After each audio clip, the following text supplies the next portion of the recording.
Question number कौन सा बोला चंदन? 6। ये एक्सरसाइज 1 का नोमेनक्लेचर का, अच्छा नहीं आइसोमरिज्म का ना?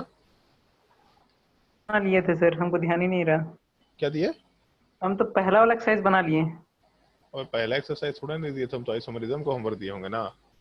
इसका तो नहीं बनाए हम। अबे नालायक आदमी। चलो नहीं बनाया तो बना लेना। नोमेनक्लेचर आइसोमरिज्म कंप्लीट हो चुका है भाई, नोमेनक्लेचर और जीओसी कंप्लीट हो चुका है, तो उसको बनाओ आराम से, कोई दिक्कत नहीं है, ठीक है। कहाँ गया? हाँ ये तो होमवर्क दे रखे, येलो कर रखे इसको। Question number 1 2 3 4 5 6। चलो देख लेते हो क्वेश्चन को, कहाँ है क्वेश्चन।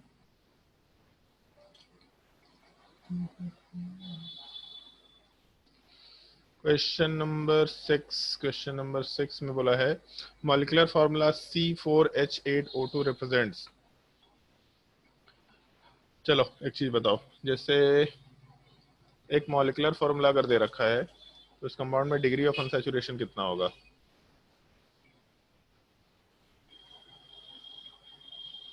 जल्दी बताओ। सर उसका फॉर्मूला यूज करेंगे, नंबर ऑफ कार्बन प्लस 1। सब नालायक, इतना कुछ बता रखा है तुम लोगों को सब भूल जाता है। ऑक्सीजन को काउंट नहीं करता है डिग्री ऑफ अनसैचुरेशन में, और यहाँ क्या दे रखा है C4H8। बचपन में कुछ सुना था C4H8 CnH2n कितना होता है? CnH2n किसका जनरल फॉर्मूला होता है? हाँ अल्कीन का। अल्कीन का। तो अल्कीन में कितने अनसैचुरेशन होता है? एक। एक। तो इस केस में डिग्री ऑफ अनसैचुरेशन कितना हो जाएगा? 1। 1। फॉर्मूले की जरूरत नहीं है।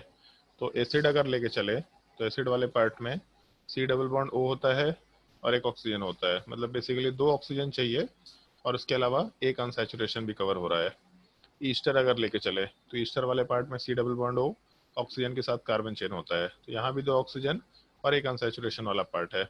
एल्कोहल अगर लेके चले तो एल्कोहल में अनसैचुरेशन नहीं होता, अगर 2 OH डाल भी दे तो दोनों ऑक्सीजन तो कवर हो जाएगा बट अनसैचुरेशन कवर नहीं हो पाएगा, तो ये तो नहीं हो सकता। Last option acid and ester also, option 4 answer हो जाएगा। बुझाया? Yes sir. और कोई डाउट? अमृत का घड़ा बताइए, कोई डाउट है तो?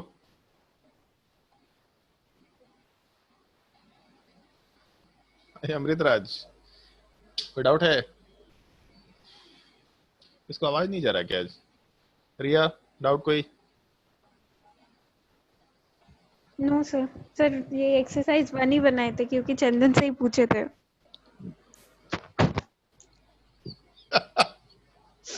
अबे नालायक लोग तुम लोग, आइसोमेरिज्म पढ़ा रहे तुम लोग नोमेनक्लेचर का सवाल सर हम बना रहे। ध्यान नहीं दिए, हम पहले निकाले देख रहे, क्वेश्चन बनाना शुरू कर दिए। थोड़ा दिमाग लगा लिया करो यार, आइसोमेरिज्म को होमवर्क है, ध्यान रखना है आइसोमेरिज्म का। और अभी तक नोमेनक्लेचर बनाया नहीं है तुम लोग बुकलेट, कि वापस से वही होमवर्क बना रहा है गधा लोग। जो होमवर्क दिए हैं ध्यान सर रखना है, सब आइसोमेरिज्म का है। हाँ बोलो। सर 26 बताइएगा। कौन किस एक्सरसाइज का 26? नहीं आइसोमेरिज्म। आइसोमेरिज्म। अच्छा ठीक है। Which of the following does not contain any asymmetric carbon but can show in isomerism. तो अगर मान लो हम लोग 1,3 पेंटाडाइन लेके चलते हैं, लैक्टिक एसिड लेके चलते हैं, लैक्टिक एसिड का फॉर्मूला क्या होता है?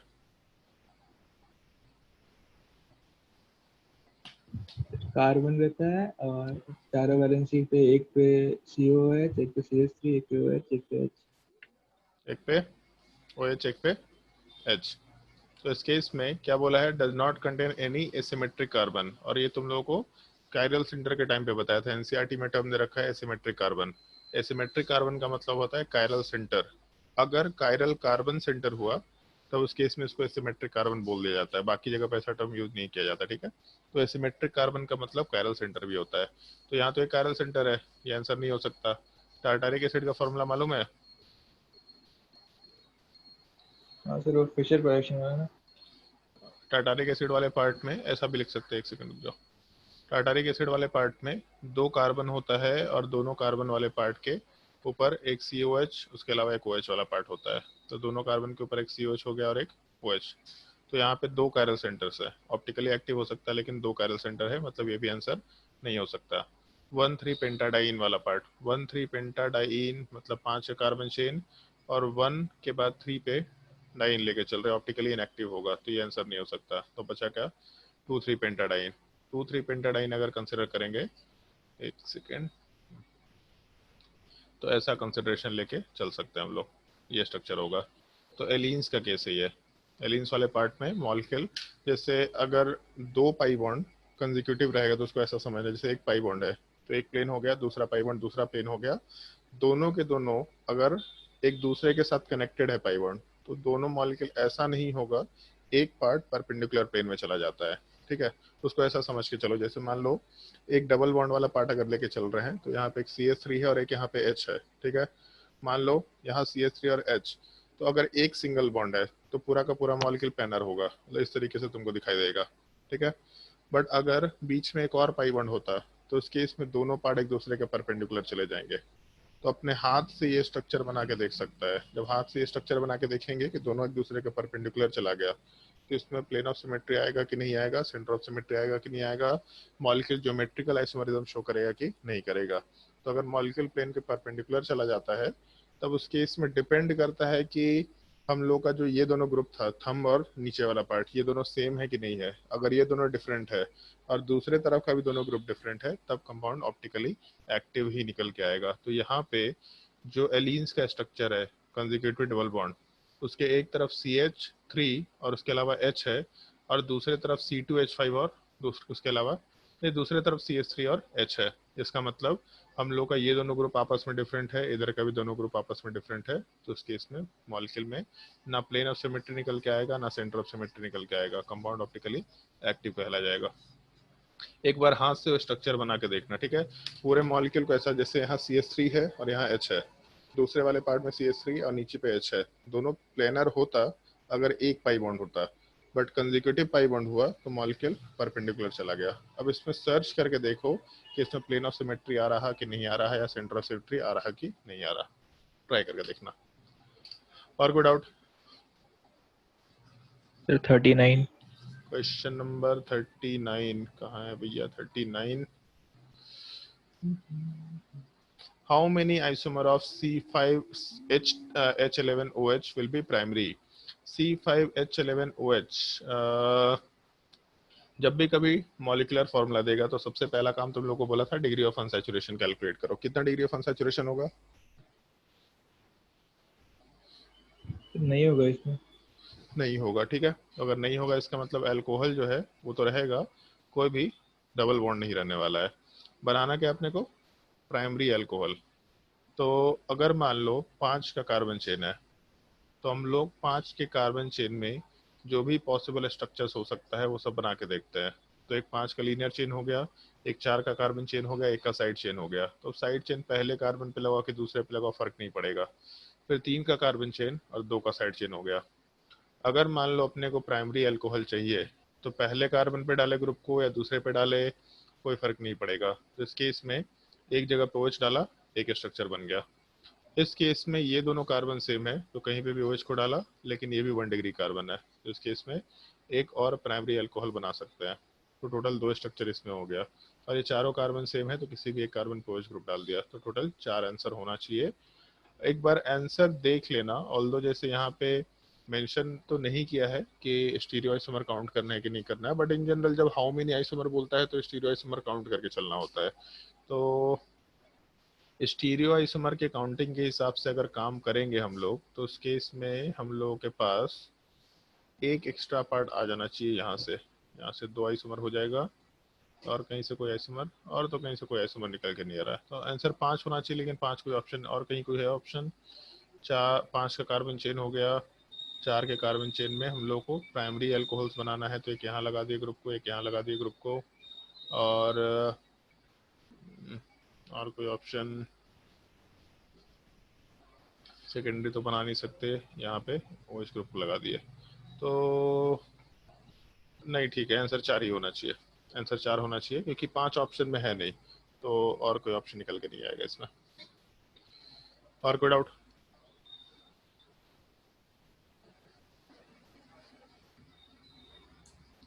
बोलो भाई जल्दी, और कोई डाउट?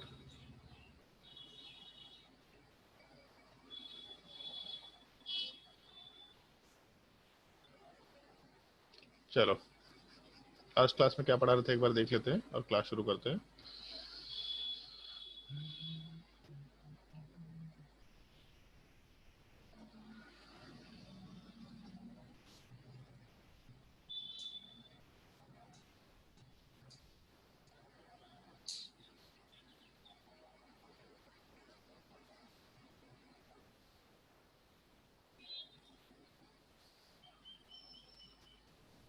स्क्रीन दिखाई दे रहा है सबको? यस बता भाई जल्दी, स्क्रीन दिख रहा है? चलो ओके, एक मिनट। अब डार्क मोड में पढ़ाई करते करते लाइट मोड में देखने का ही मन नहीं करता है हम लोग को। जितना लाइट आता है लगता है इसे पता नहीं क्या हो गया है। डार्क मोड में आंख पे जोर कम पड़ता है, ठीक लगता है थोड़ा। लेक्चर 2 तुम लोग को डिस्कस किया था ऑप्टिकल आइसोमरिज्म वाले पार्ट में। मीजो कंपाउंड क्या होता है, अमाइन इन्वर्जन में मेंशन कर दिया था तुम लोगों को कि अमाइन इन्वर्जन क्या होता है। तो उसके अलावा ठीक है। अच्छा हाँ, आज लास्ट क्लास में ऐसा बोला था कि आज हम लोग डिस्कशन करेंगे रेसमिक मिक्सचर वाले पार्ट का। रेसमिक मिक्सचर क्या होता है, रेसमाइजेशन क्या होता है, ये दोनों छोटा सा टॉपिक है, इस चीज का हम लोग डिस्कशन करेंगे। चलो एक मिनट।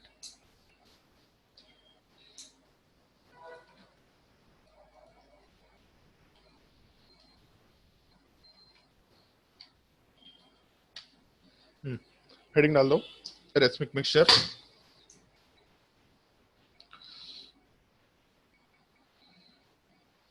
रेसमिक मिक्सचर, चलो ध्यान दो।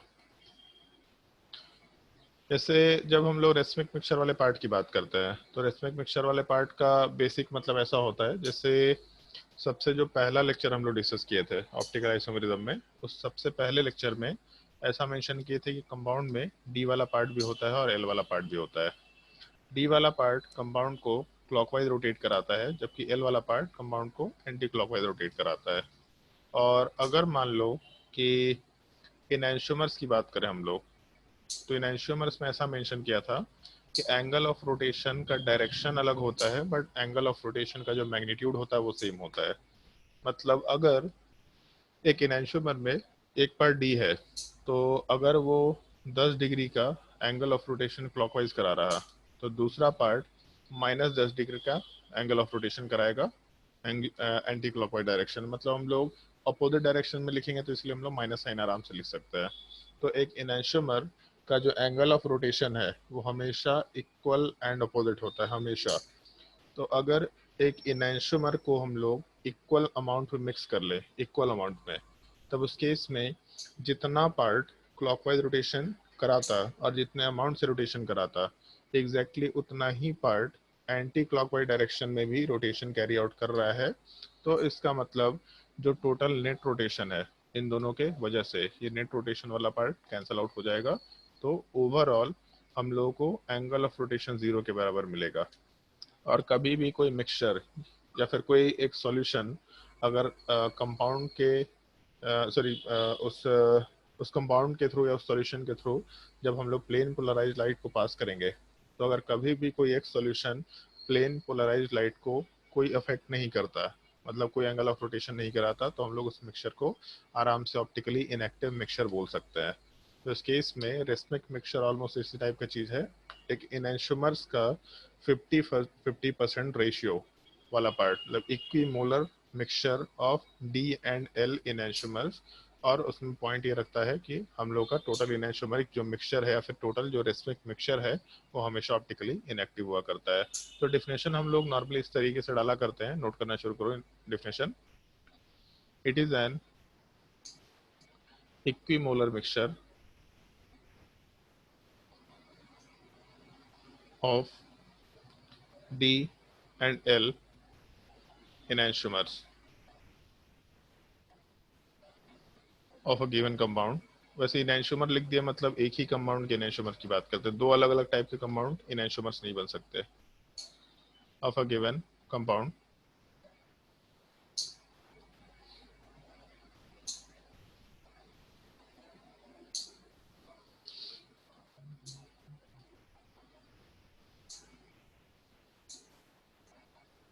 उसके नीचे इस टाइप से लिख सकते हैं हम लोग आराम से। जैसे अगर कभी भी रेसमिक मिक्सचर दे रखा होगा तो रेसमिक मिक्सचर वाले पार्ट में 50% डी एग्जिस्ट करेगा और 50% एल वाला पार्ट एग्जिस्ट करेगा, ऐसा हम लोग आराम से बोल सकते हैं, 50% D and 50% L.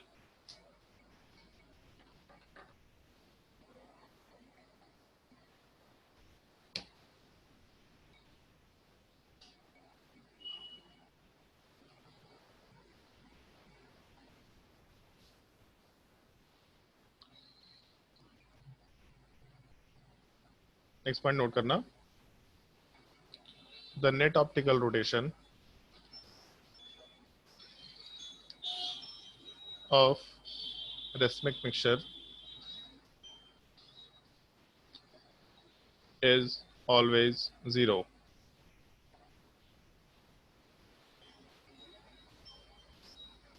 The net optical rotation is always zero.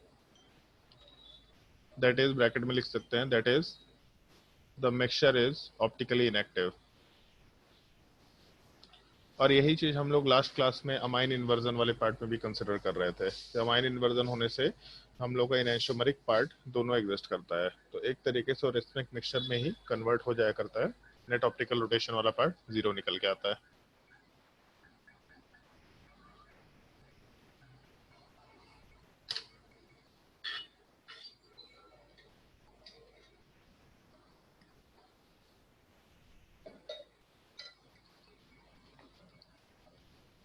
Third part एक छोटा सा थियोरेटिकल पॉइंट है ध्यान रखने लायक। जैसे एक ये टर्म ध्यान रखना, रिजोल्यूशन, अगर कहीं पे मिले तो ध्यान रखना इस चीज को।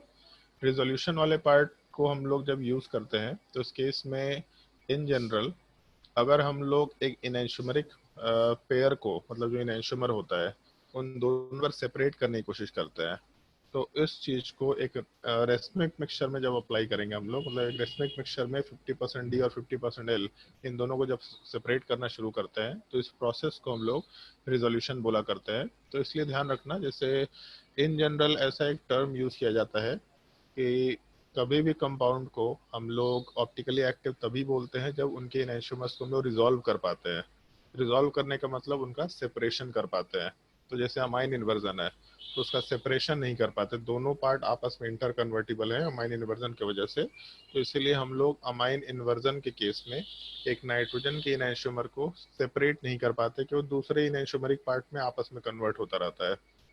तो इनएंशियोमर्स का अगर सेपरेशन नहीं कर सकते, इसका मतलब कंपाउंड को हम लोग ऑप्टिकली इनएक्टिव बोला करेंगे। तो ये टर्म थोड़ा ध्यान रखना, रिजोल्यूशन वाला पार्ट, सेपरेशन ऑफ इनएंशियोमर्स। छोटे छोटे थ्योरेटिकल पॉइंट से बस ध्यान रखना है। Separation of enantiomers from a racemic mixture. और इसी में एक पॉइंट ध्यान रखना है, ऑल्दो ये बहुत ज़्यादा इंपॉर्टेंट पॉइंट तो नहीं है, लेकिन मतलब इनएंशियोमर्स के सेपरेशन के लिए यही एक तरीका हम लोग नॉर्मली कंसिडर करते हैं। ऑल्दो दो तरीके हैं, एक तो हम लोग मैग्नेटिक सेपरेशन भी करा सकते हैं, लेकिन वो तरीका अपने स्कोप से बाहर का है, और ये भी तरीका एक्चुअल में सिलेबस के अंदर नहीं है, लेकिन फिर भी ये तरीका हम लोग थियोरेटिकली जानने के लिए डिस्कस कर लेते हैं, तो ये तरीका थोड़ा ध्यान रखा करना। और एक्चुअल में इनएंशियोमर्स में ऑप्टिकल रोटेशन अलग होने के अलावा यही एक पार्टिकुलर पॉइंट है जो कि हम लोग को डिस्कस करना होता है, यही एक पार्टिकुलर पार्ट है जो हम लोग का के लिए इंपॉर्टेंट एग्जिस्ट करता है। नोट करो, enantiomers have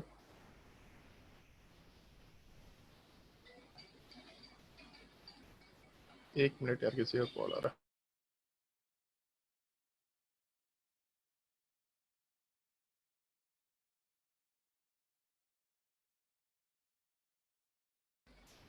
Enantiomers have different rate of reaction with optically active, और इसी चीज को हम लोग कायरल बोल सकते हैं, ठीक है, ये तो बचपन से पढ़ते आ रहे हैं, ठीक है, ऑप्टिकली एक्टिव कंपाउंड या फिर chiral compound. Enantiomers have different rate of reactions with optically active or chiral reagents, and this property is used for the या for their separation, ऐसा लिखा जा सकता है। जैसे एनैंशियोमर्स वाला जो पार्ट है उसका फिजिकल प्रॉपर्टी, केमिकल प्रॉपर्टी सब सेम है, तो अगर सब कुछ सेम है तो फिर हम लोग कैसे उसको सेपरेट आउट कर पाएंगे? अगर आखिर एनैंशियोमर्स के बारे में पता कैसे चला? तो उसके पीछे यही एक छोटा सा पॉइंट है जो हम लोग को ध्यान रखना होता है। एनैंशियोमर्स वाले पार्ट का रेट ऑफ रिएक्शन एक ऑप्टिकली एक्टिव कंपाउंड से अलग होता है। मतलब मान लो कि हम लोग कोई भी एक रिएक्शन बताओ जो बचपन से आज तक पढ़ा हुआ है, कोई भी एक रिएक्शन बताओ, जिससे पूछेंगे वो बताना। कोई भी एक रिएक्शन जो ऑर्गेनिक केमिस्ट्री में पढ़ा होगा। अरे भाई रिया बताओ भाई, बचपन से आज तक ऑर्गेनिक केमिस्ट्री का कोई रिएक्शन जो पढ़ा हो ये बताओ।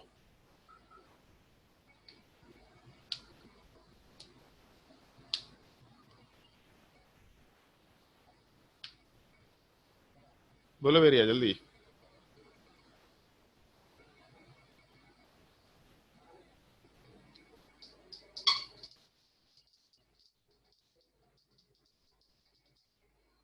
बोल ही नहीं रही है, गूगल करने लग गई जी कि एनसीईआरटी उठा के देखने लगे बचपन से आज तक का। अमृत तेरा आवाज नहीं आ रहा है, आज कुछ गड़बड़ हुआ है तेरे साथ, अभी भी नहीं आ रहा। क्या छेड़खानी किया है माइक के साथ? तुषार बताओ भाई कोई।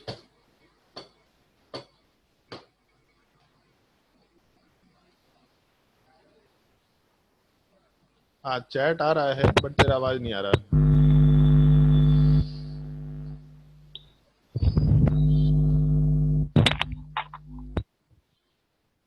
Tushar yes sir. बताओ कोई रिएक्शन जो बचपन से आज तक पढ़ा हो।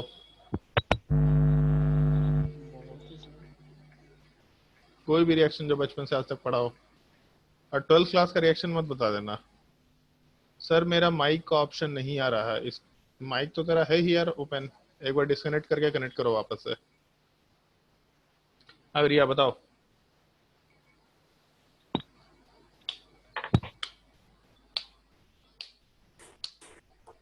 चंदन सर कोई भी रिएक्शन। कोई भी रिएक्शन जो बचपन में पढ़ा था ऑर्गेनिक केमिस्ट्री का या 11th क्लास में पढ़ लिया हो, जो रिएक्शन बताओ। ऑर्गेनिक का सर पता नहीं है, HCl प्लस NaOH। अबे अच्छा पंडुक आदमी, ऑर्गेनिक का रिएक्शन नहीं पता है जी तुम लोगों को? याद नहीं आ रहा है सर। ग्लूकोज वगैरह वाला सर, वो फोटोसिंथेसिस वाला हो जाएगा ऑर्गेनिक में? तो ऑर्गेनिक रिएक्शन है कि कंबशन रिएक्शन है वो?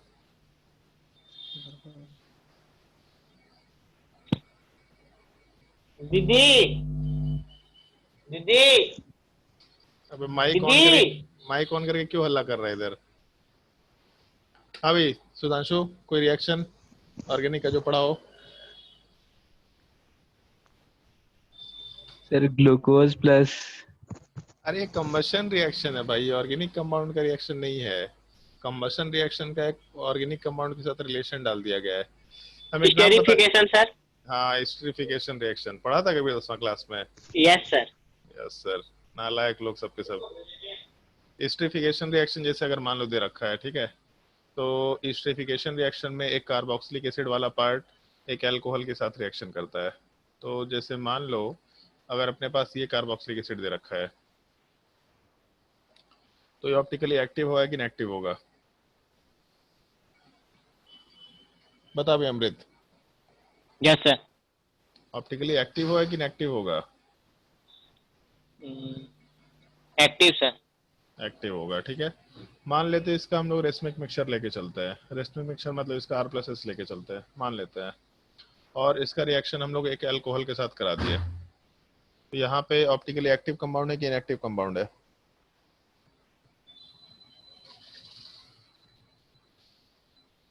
अमृत ऑप्टिकली एक्टिव है सर। एक्टिव है।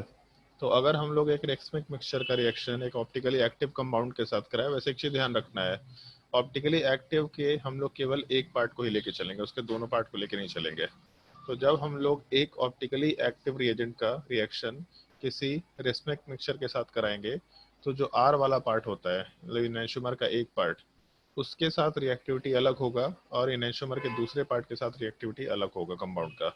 तो उससे होगा क्या, जैसे केमिकल काइनेटिक्स पढ़ रखा है तुम लोगों ने, तो वहाँ पे नॉर्मली होगा क्या कि एक कंपाउंड जल्दी रिएक्शन करके प्रोडक्ट बना देगा, जबकि दूसरा कंपाउंड का जल्दी रिएक्शन नहीं होने वाला है। तो जैसे मान लो कि हम मान के चलते हैं कि आर वाले पार्ट के एंटीमर के आर वाले पार्ट का रेट ऑफ रिएक्शन ज्यादा है, तो जल्दी रिएक्शन करके खत्म हो जाएगा, तो वहां से एस वाला पार्ट निकल गया, अपना अलग हो गया।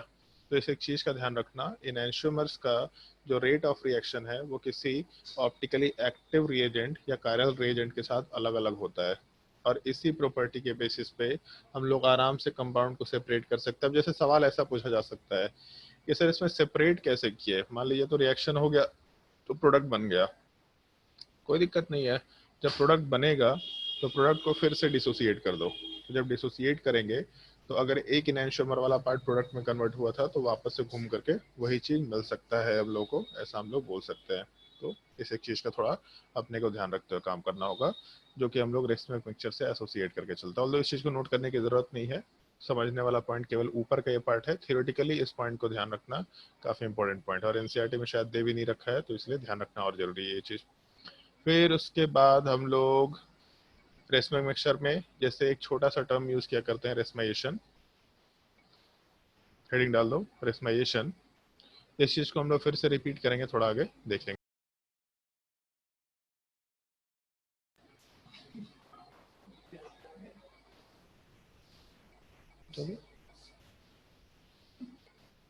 चलो ध्यान दो, जैसे जब हम लोग एक रेसमिक मिक्सचर का फॉर्मेशन कराते हैं तो इस चीज को हम लोग रेसमाइजेशन बोल सकते हैं। कभी भी हम लोग एक रेसमिक मिक्सचर का अगर फॉर्मेशन कराते हैं तो इस पूरे प्रोसेस को हम लोग इन जनरल रेसमाइजेशन बोला करते हैं। और एक चीज का ध्यान रखना है तुम लोगों को, बस जैसे रेसमाइजेशन में हम लोग बोल तो रहे हैं कि formation of racemic mixture, but ये रेसमिक मिक्सचर का फॉर्मेशन एक रिएक्शन के थ्रू होना चाहिए। ऐसा नहीं कि 10 मोल डी वाला पार्ट डाला, 10 मोल एल वाला पार्ट डाला, 50-50 काम हो गया, ये रेसमिक मिक्सचर बन गया, ऐसा नहीं करते हैं।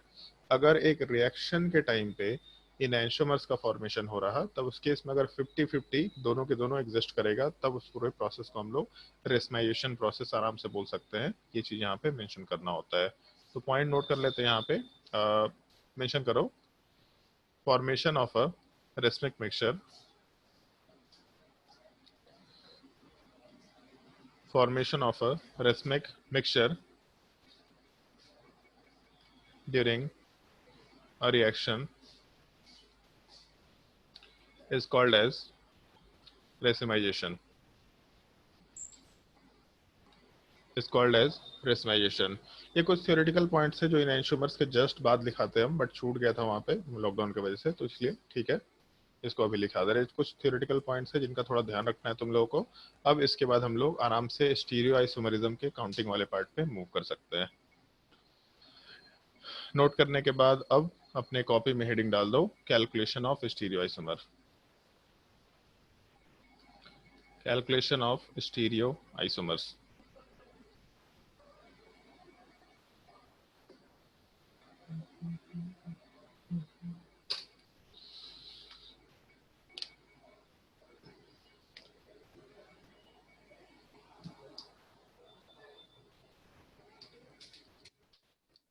तुम लोग को बोला था मैंने कि ज्योमेट्रिकल आइसोमरिज्म वाला पार्ट पढ़ करके आना, कुछ पढ़ लिख के आया है कि नहीं पढ़े है, सही से बताना।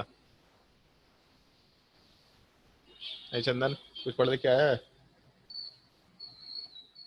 सर हम तो वही वाला बना रहे थे क्वेश्चंस बस। अमृत यस सर। पढ़ लिख के आया है कुछ ज्योमेट्रिकल आइसोमरिज्म वाला पार्ट? वो क्या था सर? बोले थे ना कि ज्योमेट्रिकल आइसोमरिज्म में काउंटिंग कैसे करते हैं, कितने ज्योमेट्रिकल आइसोमर्स होते हैं, ये पढ़ के आया है कुछ? क्यों नहीं पढ़ के आया है ये बता।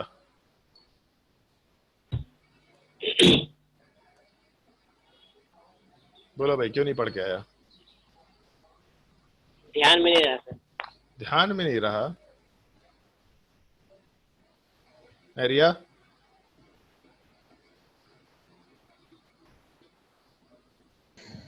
Yes sir. पढ़ के आइए कुछ? यस सर, कुछ कुछ। क्या पढ़िए बताओ। सर स्टार्टिंग का जो आप ऑप्टिकल आइसोमेरिज्म पढ़ाए थे वो सारा एक बार रिवाइज अरे किए अच्छे से। ऑप्टिकल आइसोमरिज्म नहीं हम बोले पढ़ने के लिए, हम बोले कि जो ज्योमेट्रिकल आइसोमरिज्म वाला टॉपिक है वो ज्योमेट्रिकल आइसोमरिज्म वाला टॉपिक पढ़ के आई हो क्या? ज्योमेट्रिकल आइसोमरिज्म में कैसे total number of geometrical isomers count करते हैं, ये टॉपिक पढ़ के आए क्या? No sir. क्यों? सर मेरे को तो ऑप्टिकल पढ़ रहे थे, सॉरी। ऑप्टिकल पढ़ रहे थे? ये सर स्टार्टिंग से वो कुछ कुछ छूटा भी हुआ था मेरा क्लास, जिस वक्त क्लास चल रहा था उस वक्त भी तो। गजब नालायक लोग नहीं है भाई तुम लोग, ऐसे पढ़ाई करेगा जी? बताओ।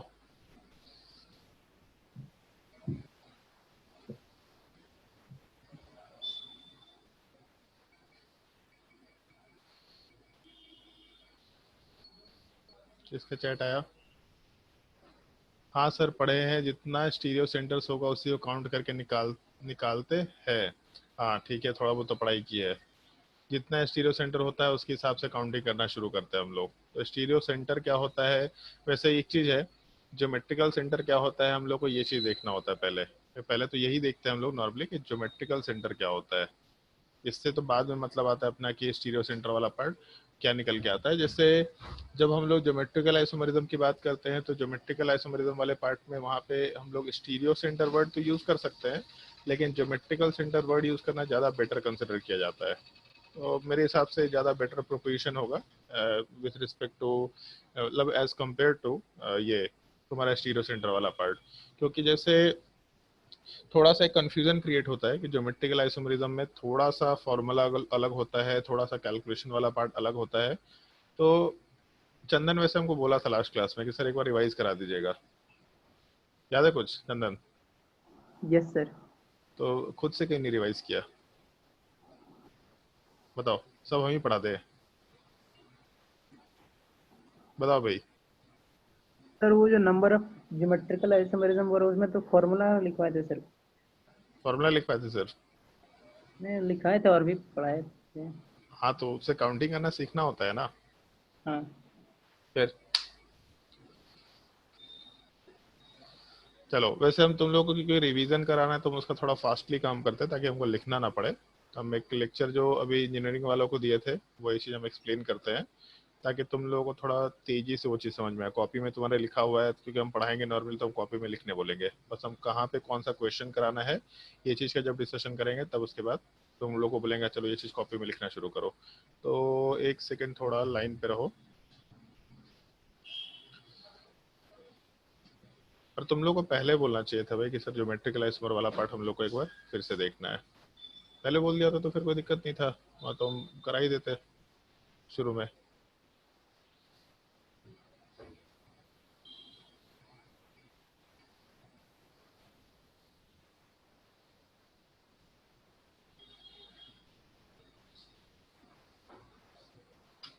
Lecture 10, lecture 9।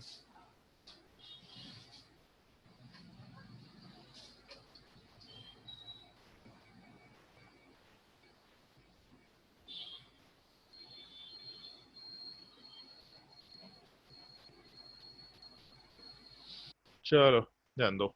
जैसे एक छोटा सा पार्ट है, हम लोग जो स्टीरियो सेंटर वाले पार्ट को कंसिडर करते हुए चल रहे हैं। स्क्रीन तो नहीं दिख रहा होगा तुम लोगों को, एक मिनट।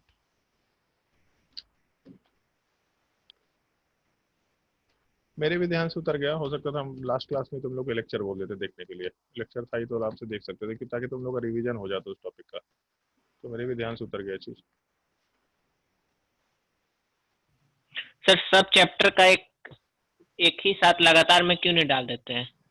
हम लोग वही काम कर रहे हैं, हम लोग उसी को अरेंज कर रहे हैं। कोई भी छूटा रहता तो आराम से उसको कवर किया जा सकता था। हाँ हाँ कर रहे हैं वही चीज कर रहे हैं हम लोग, टेंशन मत ले।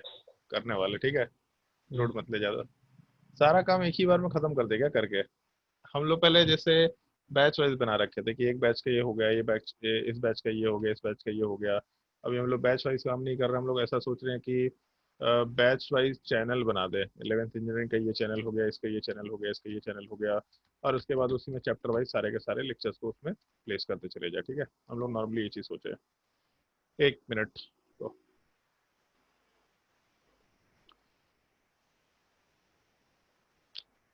हाँ ये चलो स्क्रीन दिख रहा होगा तुम लोगों को मेरे हिसाब से। Yes sir. और आवाज आ रहा है क्या बैकग्राउंड से? No sir. अब इसके बाद फिर हेडिंग डाल दो अभी आ रहा है? Calculation of stereoisomer. मेरा ही आवाज होगा बट बैकग्राउंड में चल रहा है। आवाज आ रहा है? आ कैलकुलेशन रहा है सर, आ रहा है। ऑफ स्टीरियोआइसोमर। सिंपल चीजें हम एक्सप्लेन करते जाएंगे, वो लिखते चले जाएंगे फटाफट ताकि तुम लोग का टाइम ज्यादा खराब ना हो। जैसे स्टीरियोआइसोमर का हम लोग कैलकुलेशन जब करते हैं तो उस केस में सबसे पहला पार्ट है हम लोग का डेफिनेशन है। वो सब सारी चीजें तुम्हारे पास लिखी हुई है, हाँ तो इसीलिए हम बस एक्सप्लेन करते जा रहे हैं। वीडियो चल रहा है, हम एक्सप्लेन करते जा रहे हैं ताकि फटाफट वो चीज रिवाइज हो जाए, उस चीज को तुमको दोबारा लिखना ना पड़े। जैसे एक छोटा सा हम लोग टर्म यूज किया करते हैं स्टीरियो सेंटर, और स्टीरियो सेंटर वाले पार्ट का मतलब बेसिकली ये होता है कोई भी ऐसा एक एटम जिसके अलोंग किसी भी दो बॉन्ड्स को अगर हम लोग आपस में एक्सचेंज करें, कोई भी दो बॉन्ड को, तो आपस में एक्सचेंज करने से हम लोग का जो कन्फिग्रेशन है वो चेंज हो जाए या एक नए टाइप के स्टीरियो आइसोमर्स का फॉर्मेशन हो जाए। जैसे एक चीज याद होगा तुम लोगों को, जो हम लोग वो करते हैं, स्विचिंग करते हैं, तो जब भी एक कैरल सेंटर पे एक स्विच करते हैं तो आर कन्फिग्रेशन एस में कन्वर्ट हो जाता है, एस कन्फिग्रेशन आर में कन्वर्ट हो जाता है। मतलब अगर एक एटम पे किसी भी दो वैलेंसीज को एक्सचेंज किया तो एक नए स्टीरियो आइसोमर्स का फॉर्मेशन होता है। उसी चीज को हम लोग स्टीरियो सेंटर बोला करते हैं। तो यहाँ पे मेंशन किया हुआ है स्टीरियो सेंटर वाले पार्ट में, the atom along which if any two groups are interchanged, या एक्सचेंज भी लिख सकते हो, उसमें कोई दिक्कत नहीं है, gives rise to a new stereo isomer. तो इस केस में sorry, gives rise to a new stereoisomer, then it is called as stereo center। जब भी कभी किसी एटम के हम लोग अलोंग ऐसा मेंशन करें, कोई भी एक एटम दे रखा है, अगर उस एटम के अलोंग हम लोग कोई भी दो बॉन्ड्स को आपस में एक्सचेंज करते हैं और एक नया स्टीरियो आइसोमर बन जाता है, तो उसमें हम लोग टर्म यूज कर सकते हैं आराम से, स्टीरियो सेंटर। अब जैसे पॉइंट यहाँ पे ये होता है कि स्टीरियो आइसोमर कितना टाइप का था जब हम लोग कैलकुलेशन करते हैं, तो एक तो कन्फिग्रेशनल, दूसरा कन्फर्मेशनल। कन्फर्मेशनल में हम लोग बॉन्ड को स्विच नहीं करते, वहाँ रोटेशन करते हैं, तो वो अपने काम का नहीं है। कन्फिग्रेशनल वाला पार्ट अपने काम का है, जिसमें हम लोग ज्योमेट्रिकल और दूसरा ऑप्टिकल वाले पार्ट की बात करते हैं। तो जब बेसिकली हम लोग वैसे स्ट्रक्चर्स की बात कर रहे हैं जहाँ पे ज्योमेट्रिकल आइसोमर पॉसिबल हो पाएगा या फिर जहाँ पे ऑप्टिकल आइसोमर वाला पार्ट पॉसिबल हो पाएगा। केवल ये दो पार्ट को हम लोग कंसिडर करके चल रहे होते हैं। इस केस में यही चीजें यहाँ पे ये रखी हैं। कुछ चीजों का चेंज ध्यान किए, रखना है, ठीक है, कुछ चेंज चीजों का लो ध्यान यो रखना है, वो चीज सुनो सेंटर। यहाँ पे जो बोल रखा है। कोई भी एक एटम की बात कर रहे हैं हम लोग, अगर उस एटम के अलोंग कोई भी दो ग्रुप्स को हम लोग आपस में इंटरचेंज किए, जो स्विचिंग वाला पार्ट था, कोई भी दो एटम्स को आपस में इंटरचेंज किए, तो इंटरचेंज होने की वजह से अगर हम लोगों को एक स्टीरियो आइसोमर का फॉर्मेशन मिल रहा है, तब वहां पे हम लोग आराम से टर्म स्टीरियो सेंटर यूज करते हुए काम कर सकते हैं। जैसे मान लो कि हम लोग एग्जांपल की अगर बात करें, तो ये एग्जांपल आराम से ले सकते हैं। कार्बन डबल बॉन्ड कार्बन में अगर मान लो हम लोग ClH लगा के चल रहे हैं, तो जैसे मान लो अगर हम लोग कार्बन नंबर 1 की बात करें, तो कार्बन नंबर 1 वाले पार्ट पे दो ग्रुप्स हैं। तो अगर हम लोग कार्बन नंबर 1 पे दोनों ग्रुप्स का आपस में इंटरचेंज कर दें, तो अगर दोनों ग्रुप्स को इंटरचेंज करेंगे तो यहाँ से H ऊपर जाएगा, Cl नीचे आएगा, बाकी ग्रुप्स को वैसे ही रह जाएगा। केवल कार्बन नंबर 1 पे हम लोग एक्सचेंज कर रहे हैं और किसी पार्ट पे एक्सचेंज नहीं कर रहे हैं। जिसको भी डाउट हो तो कहीं पे जैसे भी ही हम लोग पूछते चले C1 पे जाना, ठीक है? एक्सचेंज करेंगे, तो उसके वजह से पहला स्ट्रक्चर सिस था, दूसरा स्ट्रक्चर ट्रांस, इसका मतलब ज्योमेट्रिकल आइसोमर वाले पार्ट का फॉर्मेशन हो गया। तो अगर हम लोग किसी एक एटम पे कोई भी दो ग्रुप को एक्सचेंज किए जिसकी वजह से एक स्टीरियो आइसोमर का फॉर्मेशन मिल गया, तो इसका मतलब जो C1 वाला पार्ट है, उस चीज को हम लोग आराम से स्टीरियो सेंटर बोलते हुए काम कर सकते हैं। मान लो हम लोग C2 वाले पार्ट की बात करते हैं। अगर C2 के लॉन्ग एक्सचेंज करेंगे तो उसमें भी जैसे पहला वाला जो ग्रुप है उसको सेम छोड़ देते हैं, दूसरे वाले पार्ट में H और Cl। तो पहला स्ट्रक्चर जो दे रखा और जो दूसरा स्ट्रक्चर है, ये दोनों पार्ट भी आपस में ज्योमेट्रिकल आइसोमर है। तो इसका मतलब है C2 के अलोंग भी अगर हम लोग दोनों ग्रुप्स का आपस में एक्सचेंज किए, तो उस एक्सचेंज की वजह से जो ग्रुप्स हैं वो ज्योमेट्रिकल आइसोमर के फॉर्मेशन में चले गए। तो इसका मतलब ये है कि स्ट्रक्चर 1 और स्ट्रक्चर 2 वाला पार्ट ज्योमेट्रिकल आइसोमर बन रहा है, तो जो C2 वाला पार्ट है ये भी अपना एक स्टीरियो सेंटर के जैसा आराम से बिहेव करेगा। मतलब बेसिकली हम लोग वैसे पार्टिकुलर एटम्स की बात कर रहे हैं जिनके अलोंग अगर हम लोग दो एटम्स को एक्सचेंज कर दें तो एक नया नया स्टीरियो आइसोमर बन गया। उसमें ज्योमेट्रिकल बन रहा हो कि ऑप्टिकल बन रहा हो उसे दिक्कत नहीं है, बट नया स्टीरियो आइसोमर बन रहा है तो उस चीज को हम लोग स्टीरियो सेंटर आराम से बोल सकते हैं। तो इसमें जैसे हम लोग दो स्टीरियो सेंटर आराम से वर्ड यूज करते हुए काम कर सकते थे। तो ऐसे एक छोटा सा पॉइंट है जिसको थोड़ा ध्यान रखना।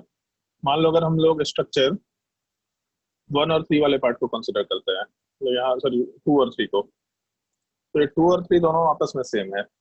ये 2 और 3 में कोई डिफरेंस नहीं है, क्योंकि 2 वाला पार्ट भी ट्रांस स्ट्रक्चर है, 3 वाला पार्ट भी ट्रांस स्ट्रक्चर है। और इनफैक्ट अगर हम लोग इस 2 वाले स्ट्रक्चर को रोटेट करते हैं इस एक्सिस के अलॉन्ग, तो सॉरी 3 वाले स्ट्रक्चर को रोटेट करते इस एक्सिस के अलॉन्ग, तो स्ट्रक्चर 2 ही निकल के आएगा। तो इसका मतलब स्ट्रक्चर 2 और 3 अगर सेम है तो भले ही हम लोग 1 के अलॉन्ग रोटेशन कर रहे थे या 2 के अलॉन्ग रोटेशन कर रहे थे, हम लोग को प्रोडक्ट एक ही मिल रहा था। तो यहाँ पे एक छोटा सा पार्ट ध्यान रखते हुए काम करना होता है। जैसे अगर सवाल ये पूछेगा कि कंपाउंड में कितने स्टीरियो सेंटर्स है, तो इस केस में 2 स्टीरियो सेंटर बोलेंगे।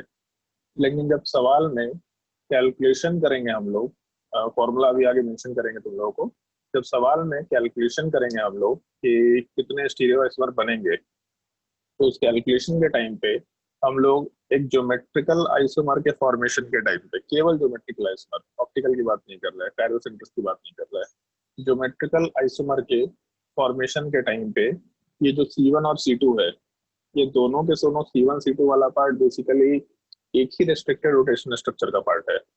तो ज्योमेट्रिकल आइसोमर के फॉर्मेशन के टाइम पे इन दोनों को हम लोग अलग अलग कंसिडर नहीं करेंगे, इनको एक ही सिंगल यूनिट के जैसा कंसिडर करते हुए काम करेंगे। तो सवाल पूछेगा कितने स्टीरियो सेंटर्स हैं, तो 2 बोलेंगे। बट जब कैलकुलेशन करेंगे तो कैलकुलेशन में हम लोग जो स्टीरियो सेंटर्स होता है उसको n से रिप्रेजेंट करते हैं। जब कैलकुलेशन के लिए इसको यूज करेंगे तो इस पूरे पार्ट को हम लोग n=1 कंसिडर करेंगे। बेसिकली इस चीज को हम लोग स्टीरियो सेंटर ना बोल करके ज्योमेट्रिकल सेंटर के फॉर्म में आराम से कंसिडर करते हुए काम कर सकते हैं। ये बोलने का लैंग्वेज होगा, जब क्वेश्चंस लाएंगे तो हम लोग फिर से इस चीज का डिस्कशन कर लेंगे। एग्जांपल नोट कर लो, ये दोनों पार्ट पूरे स्ट्रक्चर के साथ एग्जांपल नोट कर लेना। n=1 क्यों लिखे? n=1 किसको बोलूं? हाँ हेलो, चलो ध्यान दो। जैसे उसमें ये चीज थोड़ा ध्यान रखते हुए काम करना है कि जब तुम लोग को फॉर्मूला मिला होगा ज्योमेट्रिकल आइसोमरिज्म वाले पार्ट का, तो ज्योमेट्रिकल आइसोमरिज्म के फॉर्मूले में वहां पे फॉर्मूला आया होगा 2n-1, या पहले 2n था अनसिमेट्रिकल में, फिर 2n-1 प्लस 2n-1/2। तो इस तरह का जो फॉर्मूला वहां पे मेंशन किया गया था, एग्जैक्टली उसी टाइप का कंसिडरेशन हम लोग यहाँ पे लेके चल रहे हैं। बस ये पॉइंट ध्यान रखना, अगर एक ज्योमेट्रिकल आइसोमर पॉसिबल है तो ज्योमेट्रिकल आइसोमर में दोनों एटम्स के अलोंग हम लोग वैलेंसी को अगर एक्सचेंज करेंगे तो एक एक स्टीरियो आइसोमर मिल रहा है। तो ज्योमेट्रिकल आइसोमर के टाइम पे जब कोई भी एक double bond geometrical isomer show करेगा, तब उस केस में हम लोग को स्टीरियो सेंटर काउंट करते वक्त वहां पे 2 स्टीरियो सेंटर बोलना है। लेकिन अगर सवाल में स्टीरियो आइसोमर्स काउंट करना है तो दोनों स्ट्रक्चर तो सेम ही निकल के आ रहा था, मतलब 1 से 2 में गए या 1 से 3 में गए, तो 2 और 3 कोई नया स्ट्रक्चर नहीं था, सेम ही स्ट्रक्चर था। तो जब सेम स्ट्रक्चर मिल रहा है तो हम लोग को एक को तो हटाना पड़ेगा, तो एक को जब हटाना पड़ेगा तो हम लोग काउंटिंग के टाइम पे जब फॉर्मूला अप्लाई करेंगे तो उस फॉर्मूले में जो n का वैल्यू आता है उसमें लिखा नॉर्मली यही जाता है n= स्टीरियो सेंटर्स। बट यहाँ पे जब ज्योमेट्रिकल आइसोमर वाला पार्ट रहेगा वहाँ पे 2 स्टीरियो सेंटर होते हुए भी हम लोग कैलकुलेशन में वहाँ पे n=1 मेंशन करेंगे। बेसिकली हम लोग ज्योमेट्रिकल सेंटर्स अलग काउंट करेंगे और कायरल सेंटर्स अलग काउंट करेंगे। ये स्टीरियो सेंटर के डेफिनेशन में हम लोग को मेंशन करना होता है। वही सब उन लोग का भी डाउट था जो उधर पूछा गया था। फिर से वीडियो शुरू कर रहे हैं। जो n=1 क्या होगा उसके लिए थोड़ा वेट कर लो, ये आगे डिस्कशन करेंगे।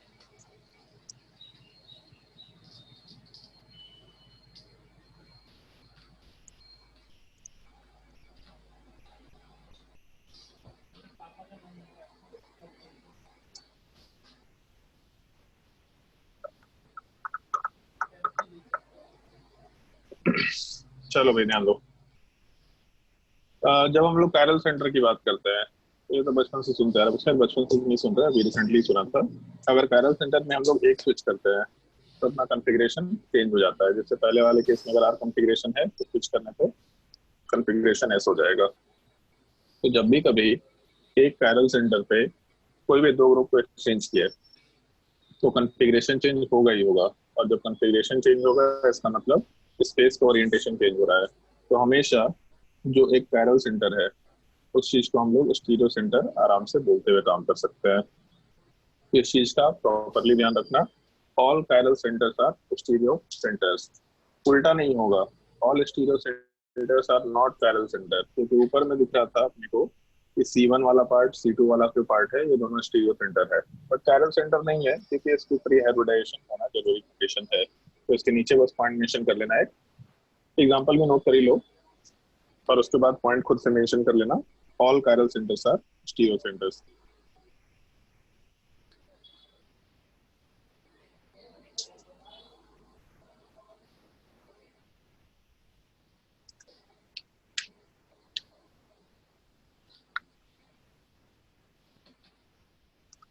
नंबर ऑफ, और ये क्वेश्चन तुम लोग को भी ट्राई करके देखते जाना है। ये क्वेश्चन है find the number of stereo centres in the following, क्योंकि हम लोग थोड़ा ज्योमेट्रिकल सेंटर से मॉडिफिकेशन कर रहे हैं यहाँ पे।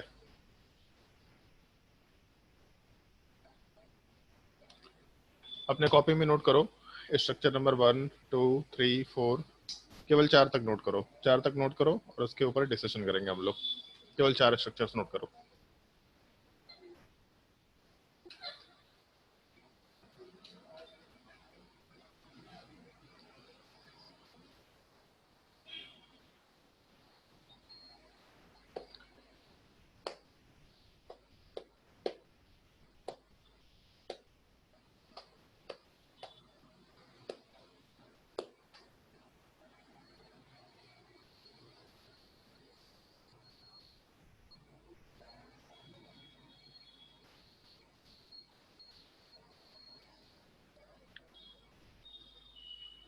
तो पहले वाले स्ट्रक्चर पे ध्यान दो।